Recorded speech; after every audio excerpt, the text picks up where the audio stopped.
the intelligence community's perspective on Donald Trump's disastrous meeting with Vladimir Putin and also Donald Trump's, I believe, disastrous meeting with our European allies as well. I mean, former CIA analyst, former CIA director John Brennan, former CIA analysts are looking at this and saying, wow, Putin was able to manipulate Donald Trump hook, line, and sinker. Putin was a former top KGB member. He knows how to develop sources, how to develop people, how to manipulate people. And some of the manipulation tactics just seem so obvious. Maybe others were a little less subtle. I don't know. They all seem pretty obvious. And Trump bought into all of them. I mean, Trump came back parroting Putin's talking points. Trump was saying no ceasefire. Donald Trump was saying we need to redo all of our elections in the United States because Putin told me that the 2020 election was rigged. Putin told me we're hot as a pistol. Putin said the country's as hot as a pistol. Vladimir Putin said it. Putin runs Russia. Russia's like the strongest country in the world, Donald Trump was saying.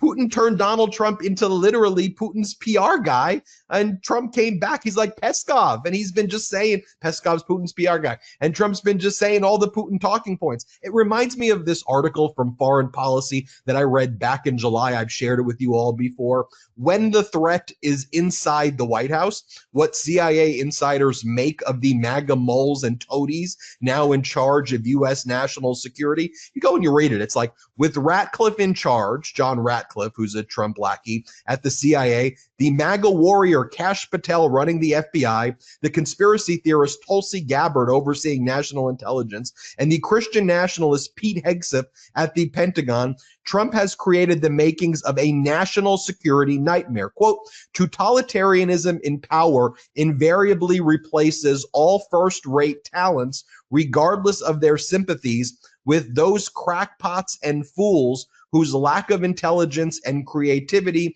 is still the best guarantee of their loyalty, Hannah Arendt observed decades ago. I mean, that's so on point. You take a look at what John Brennan, former CIA director, turned MSNBC analyst. Here's what he had to say. He's worried that Putin may have microchipped Donald, the beast when Trump put Putin in. Here, watch what he says. Let's play it.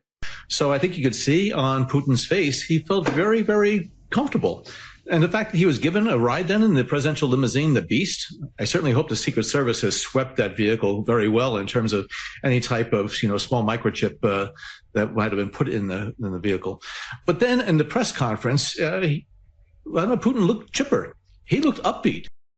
He looked chipper, upbeat. He was laughing. His foreign advisor, Sergei Lavrov, was wearing USSR shirt. Andrea Kendall Taylor, a former senior analyst at the CIA, just gave an interview with Foreign Policy magazine. Here's what she had to say. Let's play it. Many people now see with the summit that the worst fears of the analytic community going into the summit now appear to be in play. So number one, it was just the pageantry that we talked about. So Putin was able to secure this meeting on US soil with a US leader. He stood on the stage during the press conference and parroted his view of the war, how it started and what it's about, without any rebuttal from the US president. One of the things that I fear the most is that he was successful in driving a wedge between the US on the one hand and Europe and Ukraine on the other, by now putting the impetus back on the Ukrainians. I mean, I think that was one of the key goals that Putin had coming into this, was to say yes, but appear pragmatic, appear like he was ready to make a deal, and then frame the Ukrainians as the one being the barrier to peace. And I fear that's where we sit today.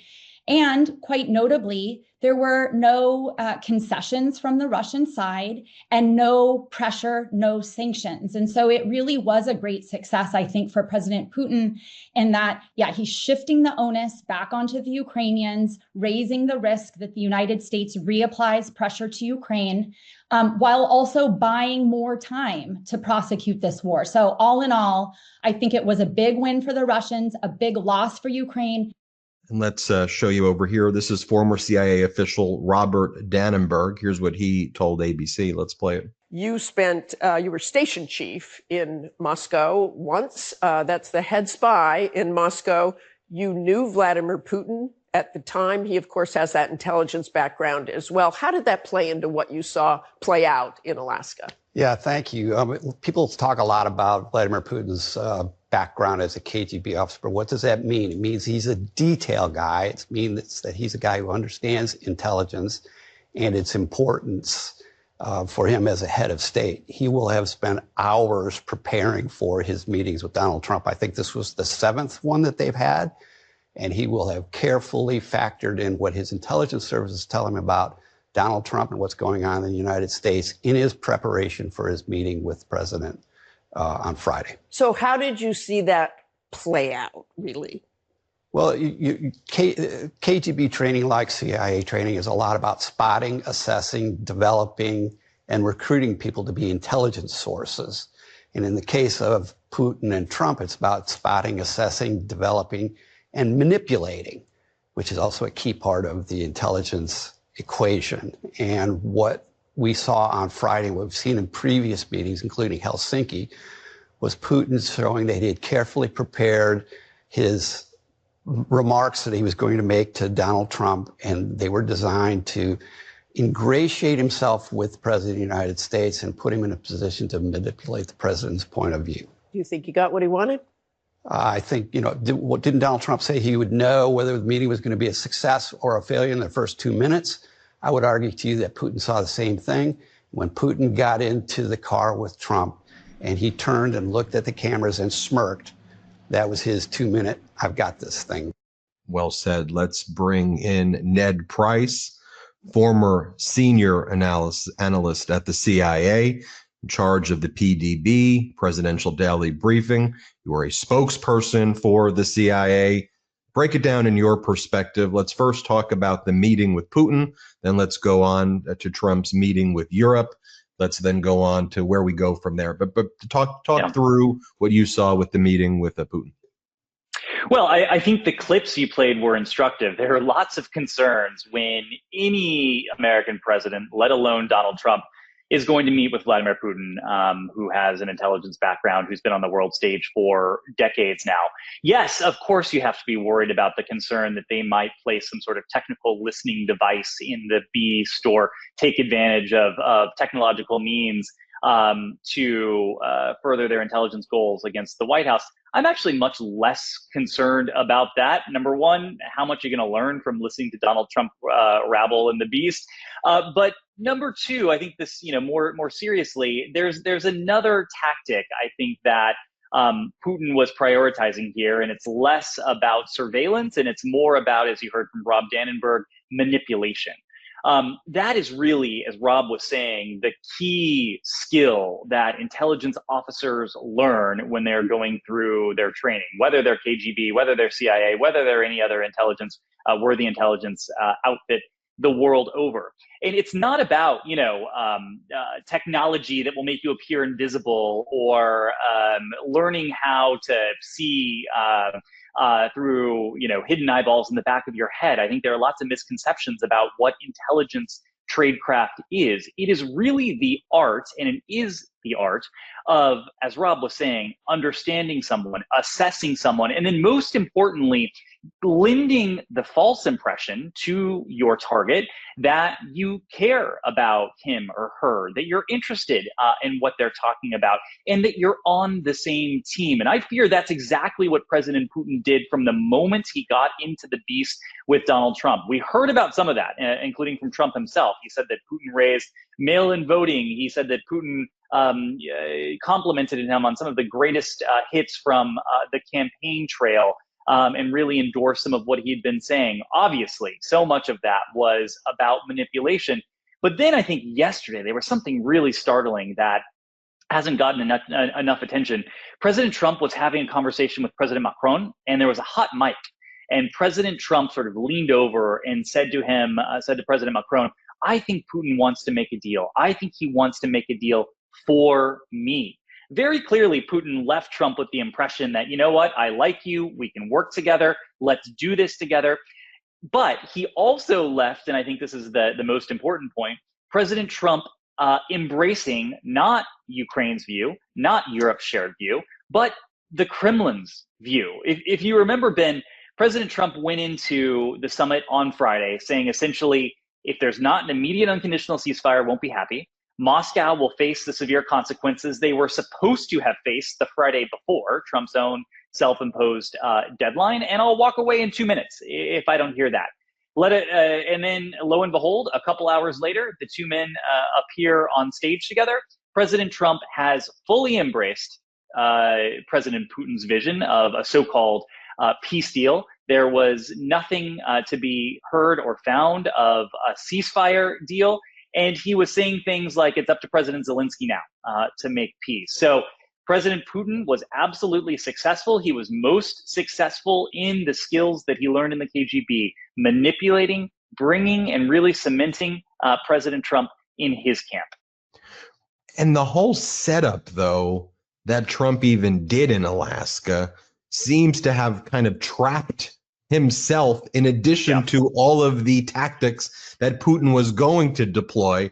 When you rolled out the red carpet, when you had the American troops go on their knees to literally roll it out there, when you standed and started clapping, when they built the imagery around, peace or whatever the thing that it said behind him, Trump already, or anybody in that position who did that, put themselves in a position where you couldn't really extricate yourself like the threats were, because it looked like he was, just getting ready for his longtime girlfriend or overseas wife that he hadn't seen, and he brought it all out. And so the only rejection that could have happened in that public way was Putin rejecting him, just based on how he trapped himself in direct. That's just one of the things that was like, you're the worst negotiator. How could you even do a deal like this when you've given him the win of the environment, which is, I think, a major issue in planning just where it takes place. Huh?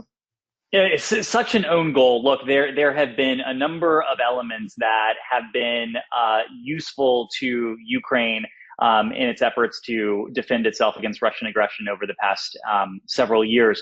Number one was the diplomatic, economic isolation and pressure that Russia has felt. And just by inviting President Putin to U.S. soil, by feting him with this arrival ceremony that is not even reserved for our closest allies. Can you think of the last time? Has there ever been a time where there's been a B-2 flyover for any country, let alone one of our closest allies?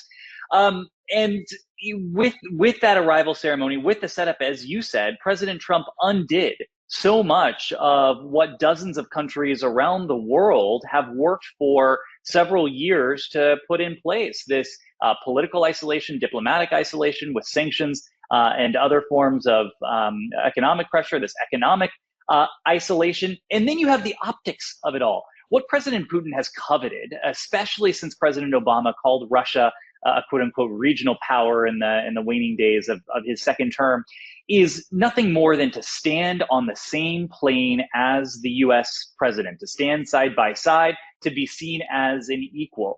And in some ways, President Trump didn't make President Putin come off as an equal. He made him come off as a superior. Again, the pageantry, allowing him to speak first during the press conference, allowing him to set the rules for the press conference where they didn't take questions. President Putin got everything he wanted optically. He got everything he wanted in terms of the imagery. But again, I am most concerned that he got everything he wanted substantively, because he left Anchorage with President Trump firmly in his camp. Even after a day of engagement with the Europeans yesterday at the White House, President Trump hasn't moved off that Russian position. He continues to advocate for it to this very hour. That's why I always tell our audience here, let's take away the noise and focus on the facts. So in Alaska, was a ceasefire achieved? Because that's what everybody said the goal was. That's what Trump said the goal was. The answer is no. So then as you start looking at, well, what happened with Europe? Did Putin agree to a trilateral meeting with Zelensky and Trump? Well, that didn't happen. Did Putin agree to these Article 5 like guarantees, is what the Trump regime is saying, and then that's being parroted by the media. Trump says Putin agreed to Article 5 guarantees where with either a NATO force or European soldiers in Ukraine. And Russia's out there saying pretty clearly in their media, no, we've never said that. We're not doing that. and they've never agreed to the ceasefire, as I said before. So I guess in some ways, too, it's concerning because I feel our media is complicit in continuing this Trump said, but not letting us know how dire it was, because I want to get your take on it. To me, the European meeting, from an American standpoint and our geopolitical interests, how could it be viewed as anything but like one of the biggest failures ever? Look, there's been a lot of fawning coverage of what happened at the White House yesterday. And if you grade on a curve, if you grade on the Trump curve, yes, it was a good meeting in the sense that President Zelensky was welcomed back to the White House. President Trump said nice things to him. He said nice things back to President Trump. President Zelensky wasn't thrown out on the street after 45 minutes. In fact, he was there for several hours. Several other European leaders were there. They fawned over President Trump. So in that sense, again, the imagery was good. It was certainly, when it comes to Ukraine, far better than what happened at the end of February. And if that's what we have to choose from, either February or yesterday, I'll take yesterday. I'll take yesterday any day. But when you, just as you said, take a step back and think about the facts, President Trump went into the meeting yesterday, coming off his meeting with President Putin in Alaska on Friday, embracing President Putin's proposal for a so-called peace agreement, rejecting the idea that the shooting needs to stop first in the form of a ceasefire, something that Europe and Ukraine have been unanimous and consistent in saying. And then at the end of the day, backing off what he had said previously, that there would be this trilateral between Zelensky, Putin, and himself, where at least President Zelensky would have some backup when it comes to meeting with the nuclear-armed neighbor that is in the process of invading him and killing his citizens. And by the end of the day, even that was off the table. And it was sort of, over to you, Volodymyr, to work with Putin, the guy who is every single day killing your citizens, to arrange this meeting. And if that works out, then, we'll have a trilateral. But when you look at the substance, President Trump has not moved. President Putin's positions have remained firm. And President Trump, despite all the happy talk in the room yesterday, was parroting exactly what President Putin has pushed on him. So, Ned, play this out, I guess, short term and long term. Yep. I've been telling our audience long term, our allies, who are essentially former allies at this point, are allies in name only. And it's sad to see this, how America's treated Canada, Europe, Australia. We won't even meet with Anthony Albanese of Australia, while Donald Trump will rush to meet Vladimir Putin. But I can go on and on and on. India, others. De-risking from the United States. I think we see what Rubio talked about, a multipolar world, although Rubio, I think, expected America to be one of the most powerful poles, but I think we're looking weaker and weaker. But I want to hear your assessment of the longer term. What about the shorter term? Like, how does Ukraine and Europe and the coalition of willing, as you see it, with all of this, with what Trump's can clearly easily get pulled back into with Putin. Yeah. What are they doing in terms of hanging on in their mind for the next 4 years? Do they take just a defensive posture, try to increase as many Russian casualties as possible, hope we get past these next 4 years, save as much of Donbass as you can, even with some incremental Russian advancement? What do you see the short term and then the long term situations developing?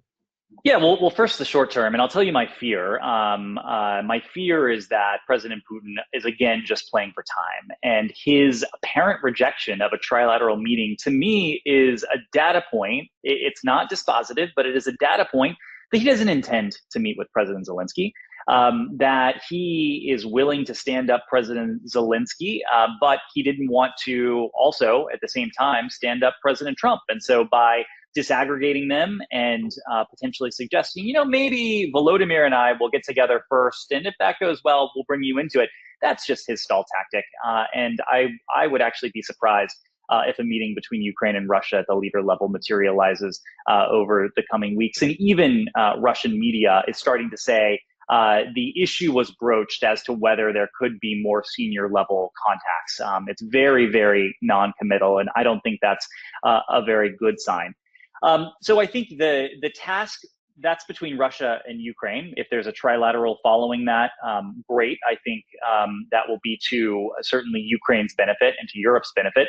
But I think the real task between the United States and Europe and Ukraine over the short term is to work out these security guarantees and what exactly that looks like, what the United States is going to contribute. Here again is a concern because the security guarantees, in one sense, that's actually the easier part of the equation. We are really negotiating between and among our allies and partners, Ukraine, Europe, and others. Russia shouldn't get a veto over what security guarantees Ukraine gets, but here too, the Trump administration might see otherwise, tragically. The real difficult question comes with the idea of land and territory. And on one level, you can guarantee a really terrible deal, and that will just be tantamount to surrender. If you're guaranteeing Russia's permanent possession of 20 or 20+% of Ukrainian territory, along with no NATO, along with no military, along with potentially a change in government, that guarantee isn't worth anything, and it's not something we should be pushing for. So really the territorial question is going to be the more difficult one. I think over the longer term, Ben, I think Europe, despite the happy face they put on, and I should say the vast majority of these European leaders see President Trump as a vulgarian. They go there and they stroke his ego because they know they have to. They're holding their noses. They don't like him. They don't like what he stands for, but they've seen the alternative and they don't want the alternative. So I think they are wise to the fact that they are going to have to become more independent. I think they are wise to the fact that to the extent that Ukraine will continue to need security assistance into the future, it's going to depend on purchases from, not contributions from the United States to Ukraine. And I think above all of that, there are going to be certain European leaders, I think President Macron chief among them, who are going to be pushing for Europe to go its own way more and more, to go its own way in terms of its own security, in terms of its economic interests, in terms of its diplomatic interests around the world. You're starting to see this divergence. It's not something that has started within the past 6 months, but I think the Trump administration has really accelerated it.